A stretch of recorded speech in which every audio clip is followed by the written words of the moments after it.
አንድ ስህተት ያገኙብህ እንጂ ያደረክላቸውን ነገር ለመርሳት ጊዜ አይፈጅባቸውም። እውነት ነው። በተለይ የኔ በምትለው ሰው በጣም ዋጋ በከፈልክለት፣ በታመንክለት፣ ህይወትን አሳልፈክ በሰጠከው ሰው በሆነሽ በትንሽ ነገር ትካዳለ። እነዛ መልካም ነገሮች ይረሳሉ። ውብ የሆኑ ያሳለፍካቸው ጊዜያቶች ሊሆን ይችላሉ። በጣም ብዙ ነገሮች ይረሱና ያቺ ትንሽዬዋ ነገር ብዙ ነገሮችን ታበላሻለችና እውነት ነው። በነገራችን ላይ ይሄ መልእክት በተለይ ሩታዬ መልእክትሽ እውነት ለብዙዎች ይሄ ትክክለኛ መልእክት ነው። በተለይ ሰሞኑን እንግዲህ ፖስት ያደረግሻቸው መልእክቶች ነበሩ። በተለይ ያው ሰው ወደደኝ አልወደደኝም ግድ የለኝም ብለሽ ነበርና አንዳንዴ እውነት ነው ማለት ሰዎች ይወዱናል ወይም ደግሞ ሰዎች ይጠሉናል ብለን የሌለንን ማንነት ልንፈጥር የሌለንን ባህሪ ልናመጣ አንችልም። ሰው እኔነቴን ከነ እኔነቴ የሚወደኝ ከሆነ ይወደኛል፣ የሚጠላኝ ከሆነ ደግሞ ይጠለኛል።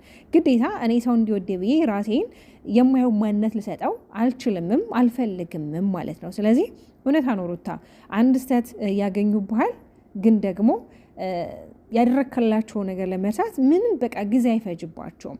አያቸው አይደለ? ሰዎች ስንባል እንደዚህ ነን። በተለይ ያየን ያለው ነገር እንደዛ ነው። ሩታ ማለት በጣም እኔ እንጃ ለትዳሯ ለቤቷ በቃ አይደለ በጣም ብዙ ዋጋ ከፍላለች። ይሄ ትዳር እንደዚህ በቀላል የመጣ አይደለም። ልጅ እስከ መውለድ የተደረሰው ዝም ብሎ አይደለም እኮ ካለ ምንም ምክንያት ወይም ደግሞ ምንም ዋጋ ሳይከፈልለት እኮ አይደለም እዚህ የደረሰው አይደል? ይሄ ፍቅር ግን ደግሞ በምትወዱት ሰው ስትገዱ፣ በምታምኑት ሰው የማታስቡትና በቃ ይደረጋል ብላችሁ የማታስቡት ነገር ሲደረግ በጣም ነው የሚያሳዝነው። ለማንኛውም የኔ ውድ ሩታዬ ማለት ነው በጣም የሚወዱሽ እንቁ የሆኑቶች አሉሽ። በጣም የሚወዱሽ ብዙ ኦዲየንስ አለና ብዙም የዚህን ያህል ማለት ለሰዎች ብዙም ትኩረትሽን የሆነ ይሄ አላደለ ምላሽ መሰጣጣቱ ማስፈላጊ አይደለም። ባሰጫቸው ነው የሚለው መልስ። አንዳንዴ ዝምታ ራሱ በራሱ ገዳይ ነውና ዝምታሽ ራሱ ማለት ይናገራል። ስለዚህ ብዙ መልስ መሰጣጣቱ አስፈላጊ አይደለም እና የኔ ወዶቼ ለማለት የፈለግኩት አንዳንድ ጊዜ ሰዎች ስለተናገሩ ሰዎች የሆነ ነገር ስላሉ ለነዛ ሰዎች መልስ ከመስጠት ይልቅ ዝም ማለት ነው። አንዳንዴ የሆነ ነገርን እኔ ይሄን ሪኮመንድ ማድረጋት ለምንድነው ታውቃለች? በጣም ስለምወዳ ስለማከብራት በቃ ራሴን በሷ ውስጥ አየዋለሁ። አንዳንድ ጊዜ ጥንካሬዋን፣ ጉብዝናዋን፣ ያለፈችበት ህይወት መንገድ አመጣጧን ስላችሁ በቃ አብርሃምን እንዴት አድርጋ እዚህ ድረስ አምጥታ አብርሃም በተለይ እንዴት እንደሰራችሁ ብዙዎቻችሁ የማይሆን ቅኔ የማይሆን አማርኛ ልትናገሩ ትችላላችሁ። በነገራችን ላይ ተዋልደው መፋታት በእነሱ አልተጀመረም፣ መለየት በእነሱ አልተጀመረም። ይሄ ያለና የሚኖር ነገር ነው። ወደፊት ሰው ልጅ ካልተስማማ አንዱ ፍቺ ነው አይደለ?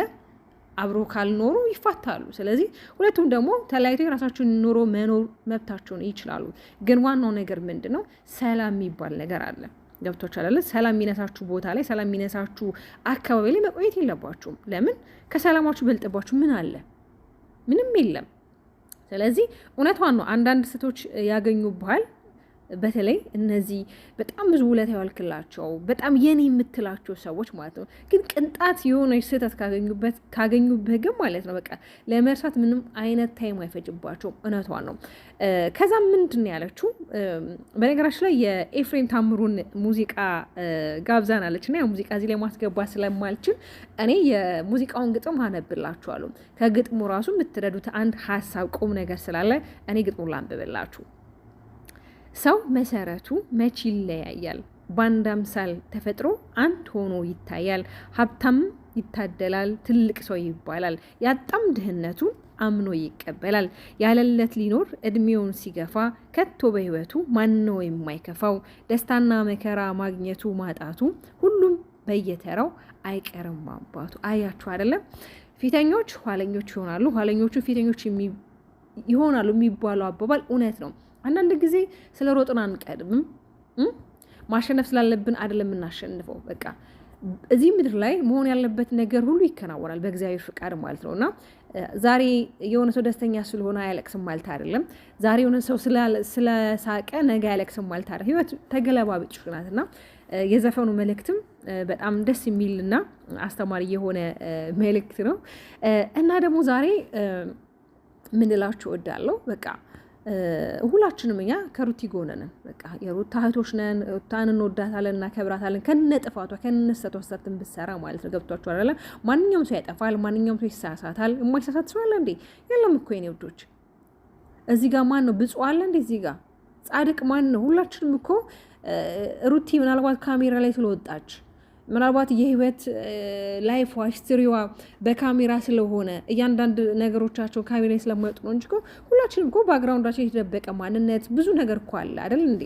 ግን ስንፈርድ ሰው ላይ እንፈርዳለን። በተለይ የሆነ ጣታችን ሰዎች ላይ ስንቀስር ሌላው ጣታችን እኛ እንደሚያመላክት እንረሳለንና ብዙዎቻችሁ የምትሳደቡ የምትናገሯት በቃ አላችሁ። በነገራችን ላይ ሁላችሁም አይደላችሁም። በነገራችን ላይ በጣም የምትወዷት የምታከብሯት ብዙ የእሷ ኦዲየንሶች አላችሁ እኔ ጋር ሀሳቡ የምትሰጡና ደስ የምትሉ በጨዋ መልክ በቃ ፍቅራችሁን የምትገልጹ የእሷን ሰላም የእሷን ደስታ የምትመኙ ግን አንዳንድ ሰዎች ደግሞ አላችሁ።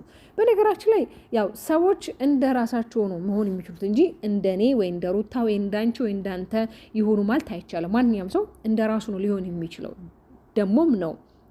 እና የኔ ወዶች ማለት ነው እንግዲህ ያው ትናንትና የተፈጠረው ነገር አይታችኋል። ትናንትና በተፈጠረው ነገር እንግዲህ አብዛኞቻችን ወይም ደግሞ አብዛኞቹ የሆነ በቃ ለምንድነው አብርሽ ቅር ያለው ምናምን ነገር ብለን ጥያቄ ይፈጥሮብናል።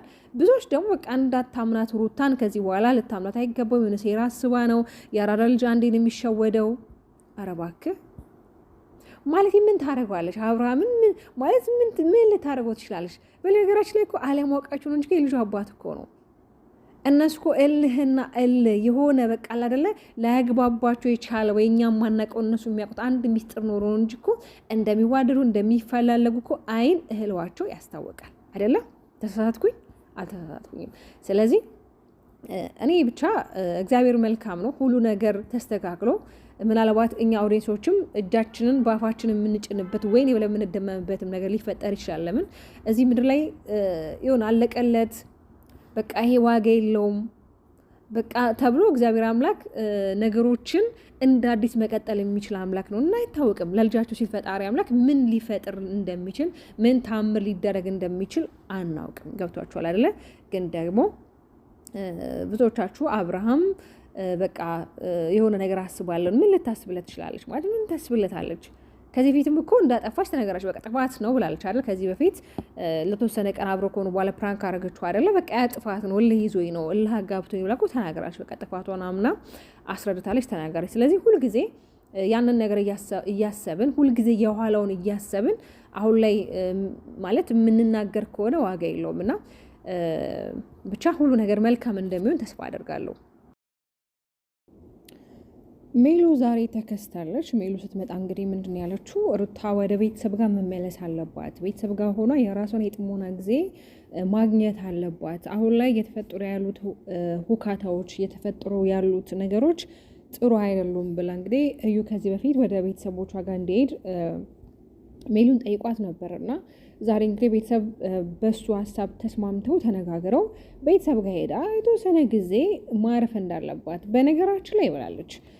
ከአብርሃም ከለመለያየት ሳይሆን እየተፈጠሩ ያሉት እነዚህ ግርግሮች ምናምን ነገር በቃ አስፈላጊ እንዳልሆኑና በቃ አይደለ ከቤተሰቦቿ ጋር ደግሞ ኢንጆይ ብታደርግ ምንም ቢሆን ቤተሰብ ጋር ነገሮች ይሻላሉ። እዛ ብቻዋን ሆና ያም እየመጣ ይህም እየመጣ እንደፈለገ ከሚናገራት እና እሷም ደግሞ ይሉን ተይዛት ሰዎችን ላለማስቀየም ሩታ በጣም ብዙ መንገድ ነው የምትሄድ። ሰው ማስቀየም በህይወቷ አትወድም እና ከዛ አንጻር እኛ ወደ እኛ ጋር እንድትመጣ እንፈልጋለን። ይህን ሀሳብ ደግሞ ቤተሰብ ተነጋግሮበት ነው ተወያይቶበት ነው ብላለች። እውነት ለመናገር በጣም አሪፍ ሀሳብ ነው። እኛ ሩታ የትም ትሁን የትም ሰላም መሆኗን ነው የምንፈልገው። ከምንም በላይ የሰው ልጅ ሰላሙ ነው የሚቀድመው። ሰላም ካልሆናችሁ ጤና ካልሆናችሁ ምንም ነገር ምንም ነው እዚህ ምድር ላይ እና ይህ ሀሳብ ሚሉ በጣም ቆንጆ ሀሳብ ነው። ግን ቤተሰብ ቤት ሆና ከዚህ በፊት ምንም የተቀየረ ነገር የለም። እናስታውሳለን አብዛኞቻችን ሳትወልድ እንኳን እርጉዝ ሆና እንኳን ብዙ የተፈጠሩ ነገሮች አሉ። ከወልድ ቻራስ ቤት እንኳን ሆና ቤት ድረስ እየሄዱ ቤት ድረስ እያንኳኩ እየሄዱ ብዙ የተለያዩ ነገሮች ይደረጉ ነበርና እነዛ ነገሮች አሁን የማይፈጠሩ ከሆነ መልካም። በእርግጥ አሁን ላይ ጠንክራለች። ከአራስነት ማልፋ እንግዲህ ራሷን አበርትታ ጀግና እናት ኩሩ እናት ሆና እንግዲህ አለች ማለት ነውና ሩትዬ እንግዲህ እስኪ ይሄን ሀሳብ ምናልባት ሚዲ እውነቷን ከሆነ በሀሳቧ የምትስማሚ ከሆነ ወይ ደግሞ አንቺም ያሰቡ አይምሮች ላይ ካለ ቤተሰቦች ጋር የተወሰነ ጊዜ ብትወስጂ፣ በነገራችን ለራሽ ጊዜ መውሰድ እንዳለብሽ ነው የሚሰማኝ። በተለይ በቃ የሆነ ቦታ ላይ ሄደሽ ከልጅ ጋር እንጆይ ፈታ የምትይበት ይሄ ያለ አይደለ በቃ የሆነ ታይም ለራስሽ ሰጥሽ እንዶ ለምን አንድ ሳምንት ከሚዲያ አጠፊም? ያው እኛ ስጠፊ ታውቂያለሽ። ኦ ማይ ጋድ አንድ ሳምንት አላልኩኝም እንዴ እኔ ራሴ ግን በቃ ከሷ ይበልጥ ማስወደና ስትሆን ሁሉ ነገር ሊሆን የሚችለውና ሀሳባችሁ ጥሩ ነው፣ ሀሳባችሁ አያስከፋም ማለት ነው። የኔ ውዶች ትክክል ናት ብዬ ነው የማስበው። እናንተስ ምን ትላላችሁ?